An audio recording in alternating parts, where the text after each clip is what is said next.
Okay, स्वागत है दोस्तों हमारे YouTube चैनल पर। आज हम पढ़ेंगे पदार्थ की प्रकृति। लास्ट क्लास में हमने पहले भी देख रखा है पदार्थ की प्रकृति, जिसमें हम लोग लास्ट क्लास में क्या देख रहे थे, पदार्थ का वर्गीकरण, क्लासिफिकेशन देख रहे थे। ठीक है, आज उसको परिभाषित कर एग्जाम्पल फिर से देखेंगे। क्लियर है? चलो तो स्टार्ट करते हैं। सबसे पहले भौतिक वर्गीकरण से। भौतिक वर्गीकरण, ठीक है।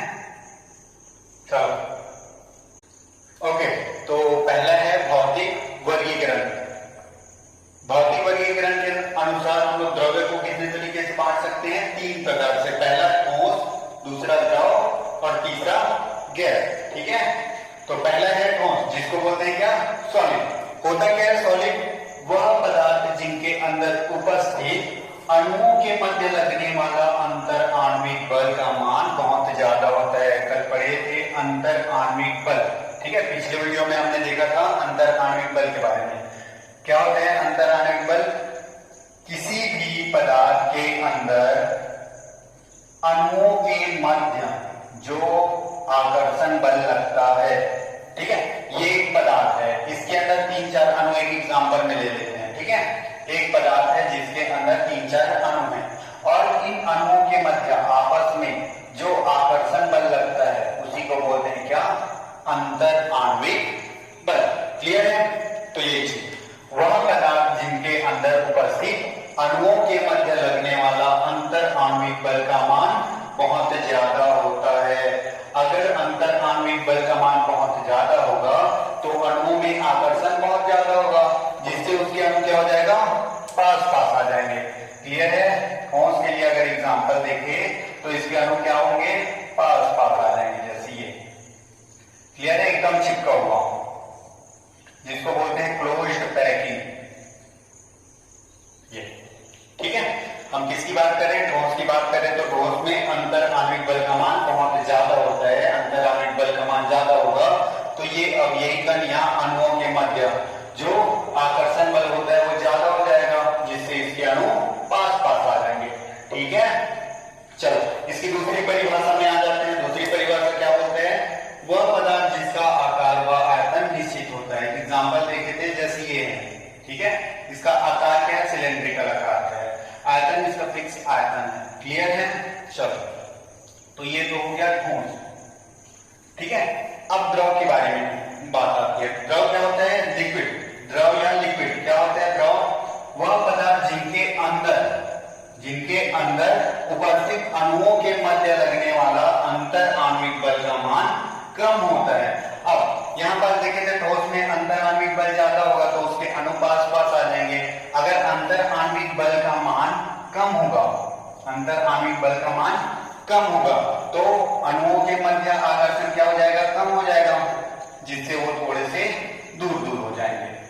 ठीक है, अणु क्या हो जाएंगे? थोड़े से दूर दूर। कम आकर्षण के कारण इसकी दूरियां बढ़ जाएंगी। क्लियर है? दूसरी परिभाषा क्या बोलता है? वह पदार्थ जिसका आयतन निश्चित होता है किंतु आकार नहीं। जैसे एक द्रव, कोई भी एक लिक्विड है, पानी देखते हैं, पानी को एक बॉटल में रखो, उसका शेप सिलेंड्रिकल रहेगा। किसी भी घनाभ वाला शेप में, बॉक्स वाला शेप में पानी को भर देंगे तो उसका आकार फिर से चेंज हो जाएगा, घनाभ बन जाएगा। क्लियर है? तो पानी को देखते हैं, द्रव को देखते हैं तो जिस तरह के पात्र में रखते हैं उसका आकार उसी तरह से बदल जाता है, मतलब कोई निश्चित नहीं होता है। ठीक है, लेकिन उसका आयतन निश्चित होता है। क्लियर है? इसीलिए द्रव का परिभाषा क्या हो जाएगा? वह पदार्थ जिसका आयतन तो निश्चित होता है किंतु आकार निश्चित नहीं होता। क्लियर है? अब गैस की बारी आती है। गैस क्या होता है? वह पदार्थ जिसके अंदर उपस्थित अणुओं के मध्य लगने वाला अंतर आणविक बल का मान नगण्य होता है। नगण्य मतलब न के बराबर। अंतर आणविक बल एक आकर्षण बल है, अगर नगण्य होगा तो उसके अणु कैसे होंगे? बहुत दूर दूर होंगे। ठीक है, इस बॉक्स को ओपन करूंगा तो इसके अणु यहां से निकल के कहीं भी जा सकते हैं। लेकिन अगर द्रव और ठोस की बात करें तो इस बॉक्स को ओपन भी कर दोगे ऊपर से तो इसके अणु कहीं नहीं जाएंगे। ठीक है, एग्जांपल में यहाँ पर देख लो, एक छोटा सा बॉक्स सपोज करो, उस बॉक्स में कोई भी गैस भरा है, सपोज जैसे वो ओपन होगा तो पूरे रूम में फैल जाता है। जैसे हम लोग यूज करते हैं डीओ वगैरह, ठीक है, डीओ यूज करते हैं, वो क्या होता है एक बॉक्स में भरा रहता है, तो ये एक बॉक्स है, जैसे उसको स्प्रे करते हैं तो उसके अणु पूरे रूम में फैल जाता है, ठीक है। तो उसका आकार पर पैटर्न कोई निश्चित नहीं होता। छोटे बॉक्स में भरे थे तो उसका आकार छोटा सा था, पूरे रूम में भर दिए तो रूम के आकार का हो जाएगा। क्लियर है? चलो, तो ये है भौतिक वर्गीकरण, जिसमें 3 प्रकार होता है, ठोस, द्रव और तीसरा क्या है, गैस। क्लियर है? अब अगला देखते हैं रासायनिक वर्गीकरण। चलो, ओके, तो रासायनिक वर्गीकरण, रासायनिक वर्गीकरण में द्रव्य को देखो ऐसे वर्गीकृत करते हैं। क्लियर है? द्रव्य कितने प्रकार के होते हैं रासायनिक वर्गीकरण के हिसाब से? 2 प्रकार से। पहला कौन सा? शुद्ध पदार्थ, और दूसरा मिश्रण। शुद्ध पदार्थ को फिर से 2 भागों में बांटा जाता है। कौन कौन सा? तत्व और यौगिक। तत्व की बात करें तो फिर से इसके 3 प्रकार होते हैं, धातु, अधातु और उपधातु। और वैसे ही यौगिक की बात करें तो ये 2 प्रकार का होता है, कार्बनिक यौगिक और अकार्बनिक यौगिक। अब दूसरा पार्ट में आ जाते हैं मिश्रण। मिश्रण 2 प्रकार के होते हैं, समांगी मिश्रण और विषमांगी मिश्रण। अब इसको एक एक करके परिभाषित और साथ में उसका एग्जाम्पल देखेंगे परिभाषा के साथ। क्लियर है? तो सबसे पहले रासायनिक वर्गीकरण में द्रव्य का पहला प्रकार है शुद्ध पदार्थ। शुद्ध पदार्थ पहले देख लेते हैं। क्लियर है? शुद्ध पदार्थ को बोलते हैं प्योर सब्सटेंस। क्लियर है? चलो, तो शुद्ध पदार्थ होता क्या है? वह पदार्थ जो केवल एक ही प्रकार के अणु से मिलकर बना होता है। अणु और परमाणु का डिफरेंस देखे थे, अणु और परमाणु होता क्या है, ठीक है। अणु और परमाणु दोनों में अंतर क्या है, एक बार और देख लेते हैं। परमाणु पीरियोडिक टेबल में आवर्त सारणी में जितने भी तत्व है वो सब के सब परमाणु हैं। अगर अलग अलग देखे तो जैसे हाइड्रोजन से शुरू होता है आवर्त सारणी, hydrogen, helium, lithium, beryllium, boron, oxygen, fluorine, chlorine, bromine, iodine, sodium, ये सब अलग अलग अगर देखेंगे तो ये क्या है, परमाणु है, ठीक है। आवर्त सारणी में जितने भी तत्व है वो सब परमाणु कहलाते हैं। और इसी परमाणु से मिलकर बनता है अणु। जब एक से अधिक परमाणु हो जाता है तो उसको बोलते हैं क्या, अणु। एक से अधिक परमाणु अणु कहलाते हैं। जैसे एग्जांपल में क्या ले लें, H2। देखो यहाँ पास कितने प्रकार के परमाणु है बोलेंगे तो एक प्रकार के। कौन से प्रकार के, हाइड्रोजन। लेकिन कितने परमाणु हैं, एक साथ 2-2 परमाणु दिख रहे हैं। तो एक साथ 2 या 2 से अधिक परमाणु दिखे तो उसको अणु कहते हैं। क्लियर है? एग्जांपल बहुत सारा हो सकता है, CH4 है, COOHR, COOH हो गया। ऐसे बहुत सारे एग्जांपल अणु में आ सकते हैं, ठीक है। परमाणु क्या होता है, अकेला होता है। क्लियर है? चलो, तो यहाँ पर बात करते हैं वह पदार्थ जो केवल एक ही प्रकार के अणुओं से मिलकर बना होता है। देखो अणु H2 हो सकता है, CH4 हो सकता है, ऐसे कुछ भी हो सकता है जिसमें एक से अधिक परमाणु हो। क्लियर है? अब इसके लिए अगर एग्जांपल की बात करें तो एक बॉक्स में जो किससे बना है वो केवल एक ही प्रकार से, पानी। एक सिंपल एग्जांपल है पानी, ठीक है। तो पानी का सूत्र क्या होता है, H2O। पूरा पानी H2O से बना है। एक ही प्रकार के अणु है इसमें। क्लियर है? एक और एग्जांपल ले लेते हैं, Cl2, क्लोरीन गैस, ठीक है। यहां पर भी देखो Cl2 क्या चीज है, क्लोरीन गैस है। क्या चीज से बना है, कौन से परमाणु से बने हैं, Cl 2 परमाणु से बने हैं। एक तो अगर इसकी अणु की बात करें, यहाँ पास एक अणु की बात करें तो ये 2 Cl परमाणु से मिलकर बना हुआ है, तो ये अणु है, ठीक है। तो देखो ये वाला बॉक्स में एक ही प्रकार के अणु है, Cl2। इस बॉक्स में भी एक ही प्रकार के अणु है, H2O ऐसे करते हैं। क्लियर है? तो शुद्ध पदार्थ क्या होता है, जिसमें केवल एक ही प्रकार के अणु पाए जाते हैं, अणुओं से मिलकर बना होता है। क्लियर है? अब इसके नीचे आएंगे तो शुद्ध पदार्थ के 2 प्रकार होते हैं। कौन कौन सा, तत्व और यौगिक। जिसमें से पहला है क्या, तत्व। तो तत्व को पहले देख लेते हैं। तत्व क्या होता है, एलिमेंट। तत्व को क्या बोलते हैं, एलिमेंट। और एलिमेंट होता क्या है, वह पदार्थ जिनके अणु एक ही प्रकार के परमाणुओं से मिलकर बना होता है।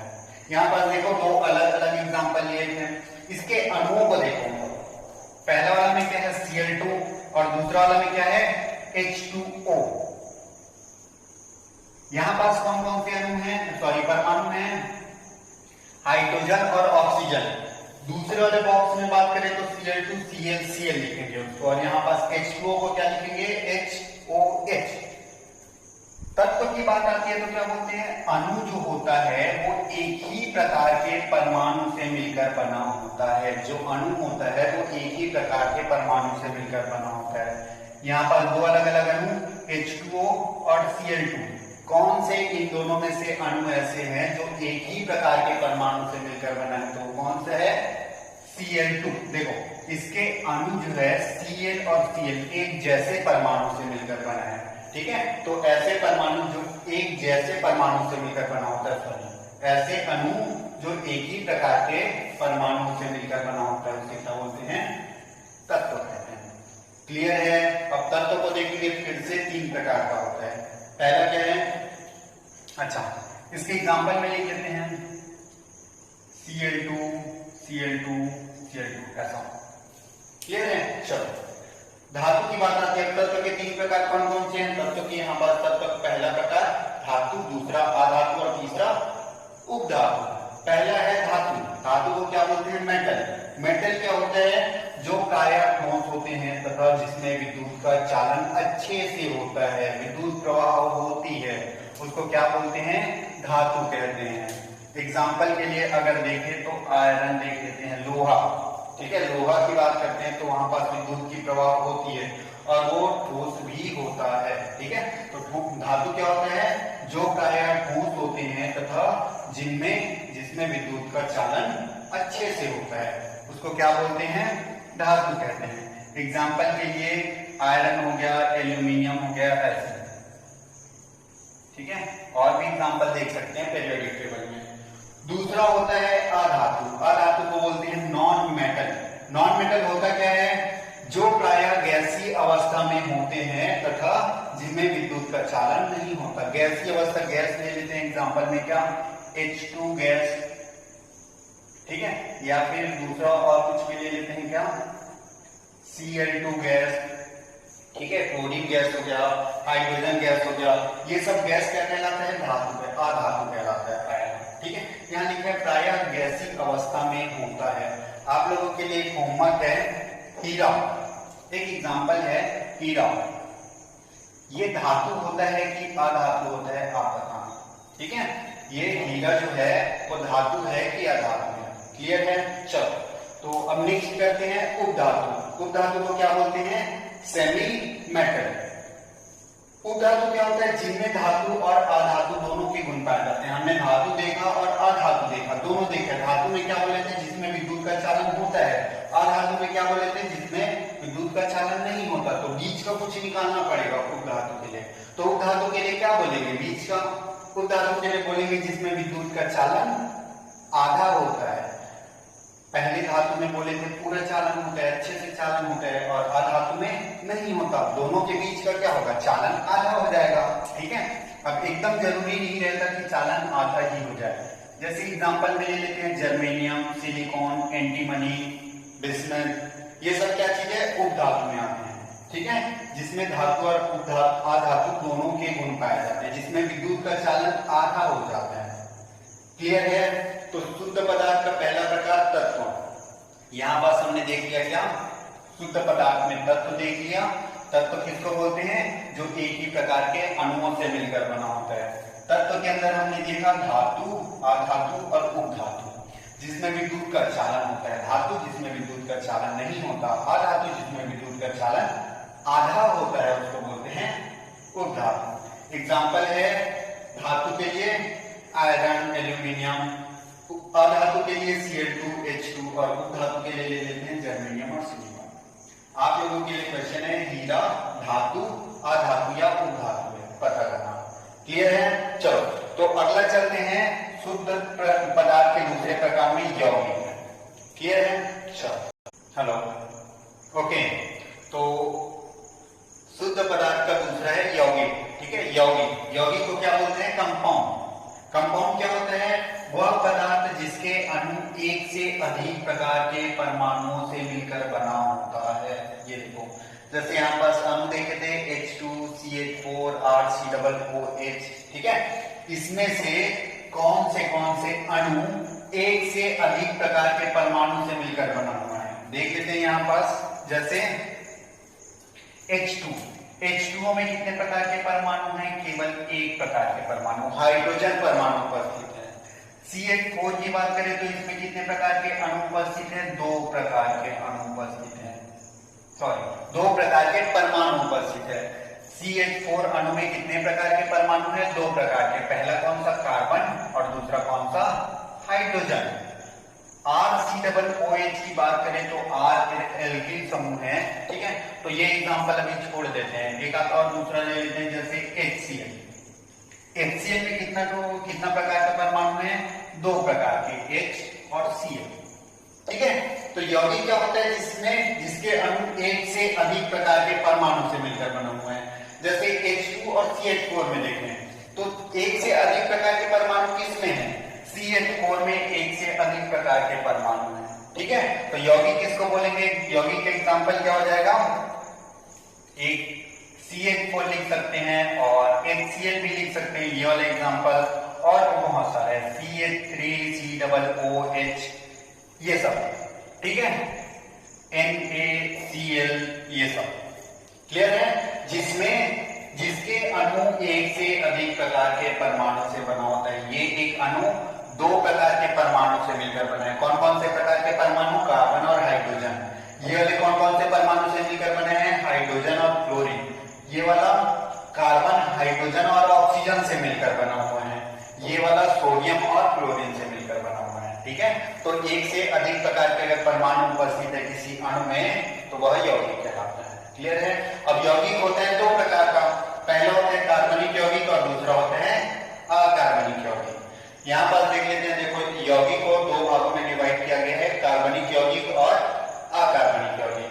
कार्बनिक यौगिक को क्या बोलते हैं, ऑर्गेनिक कंपाउंड, ठीक है। ऑर्गेनिक कंपाउंड क्या होता है, कार्बनिक यौगिक, नाम में क्या दिखाई दे रहा है, देखो कार्बन, ठीक है।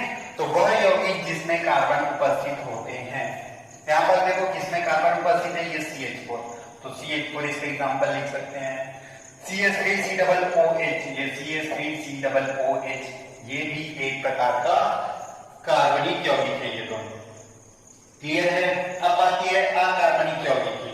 तो अकार्बनिक यौगिक क्या होता है, वह यौगिक जिसमें प्रायः कार्बन उपस्थित नहीं होते हैं, अकार्बन कहलाएंगे, क्लियर है।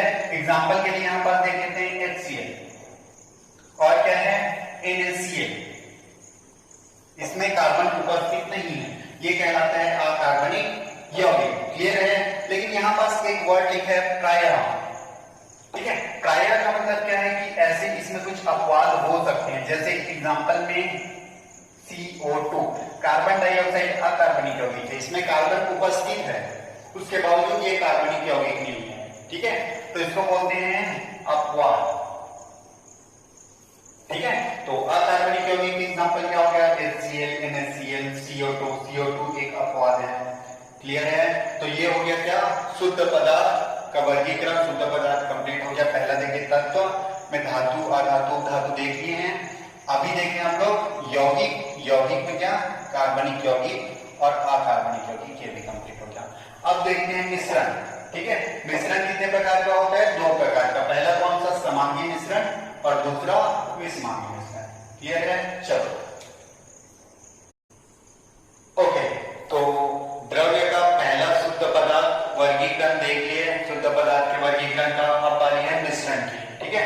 मिश्रण कितने प्रकार से होता है, दो प्रकार से, कौन कौन सा, समांगी मिश्रण और विषमांगी मिश्रण।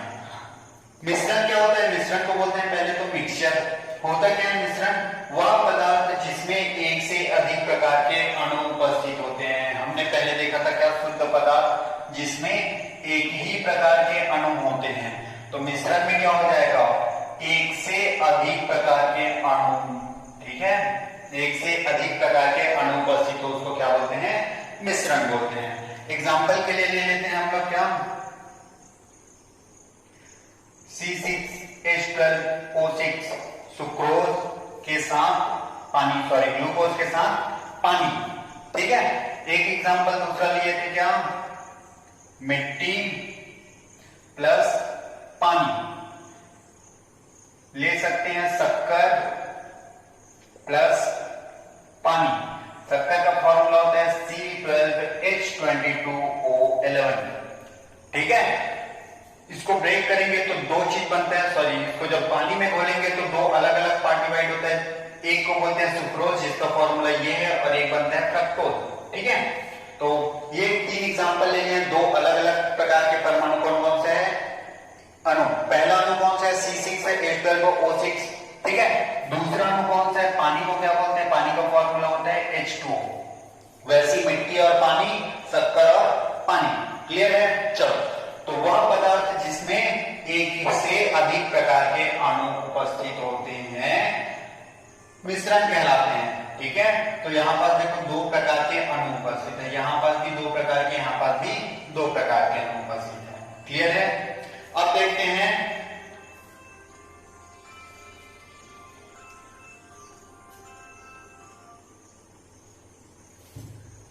ओके, तो अब देखते हैं मिश्रण के पहला प्रकार कौन सा है, समांगी मिश्रण, जिसको बोलते हैं होमोजीनियस मिक्सचर। होमोजीनियस मिक्सचर क्या होता है, सभी अवयवों का संपूर्ण मिश्रण में संघनन समान होता है। जैसे एग्जांपल यहां पर देखते हैं, 1 2 3 एग्जांपल उसमें से समांगी मिश्रण के लिए एक यहां पास एग्जांपल देखते हैं।